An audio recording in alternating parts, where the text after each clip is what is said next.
Welcome to tonight's story. If you've ever worked the night shift, you know that darkness doesn't just hide secrets, it also makes things more frightening. There are things we think are just imaginations, but are they really? Listen to this story and see for yourself, but remember, don't look back. Convenience store at night.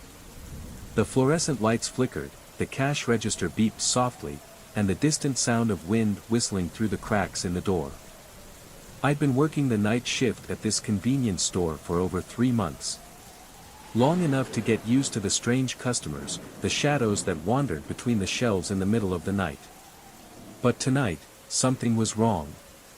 Around 2 a.m., 2 men walked in. They wore dark coats and baseball caps that hid their faces, but what bothered me was the way they moved, so slow, so calculated.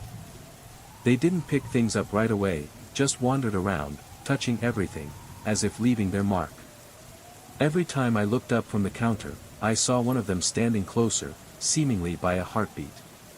My spine went cold. The ticking of the clock grew slowly but steadily louder, the protagonist's breathing became more rapid. I pretended to wipe the counter to keep my hands busy. But I couldn't ignore one thing, the younger one was looking at me. Not in a normal way. His eyes were almost empty, but there was something lurking, a twisted intent in the depths of those eyes. Then he moved. Not walking, but gliding across the shelves, making no sound. I swallowed, telling myself that maybe I was just being paranoid. But when I looked down at the counter, there was something that didn't belong there, a screwdriver sitting on the counter. I hadn't seen him put it there. I jumped back, my hand instinctively reaching for the panic button under the counter, but then I stopped.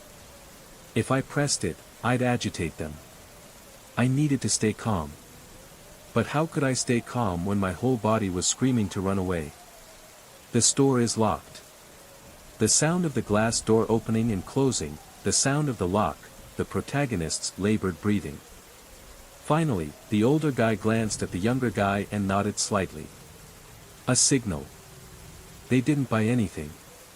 They left, but not quite.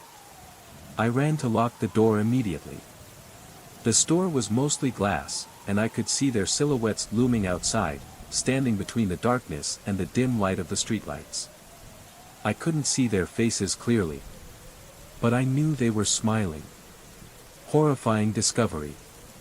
The doorbell jingled, a muffled whisper from somewhere, the wind blew harder. I called the manager. She told me to stay put. But when I looked down at the counter, something was wrong. The screwdriver was still there, but next to it, there was a small piece of paper. I opened it with a trembling hand.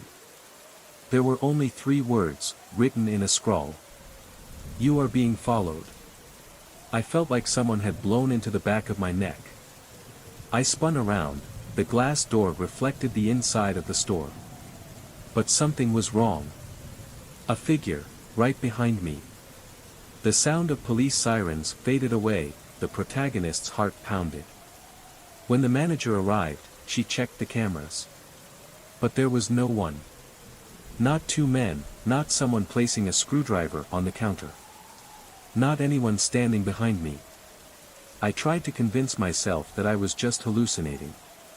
But before I left the store, I looked back through the glass. A handprint. Faint, cold. Just on the other side of the door.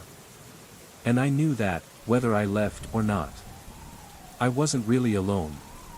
Some things only happen at night, when everything is quiet, and it's just you and your thoughts. But if you feel like someone is watching, don't ignore it.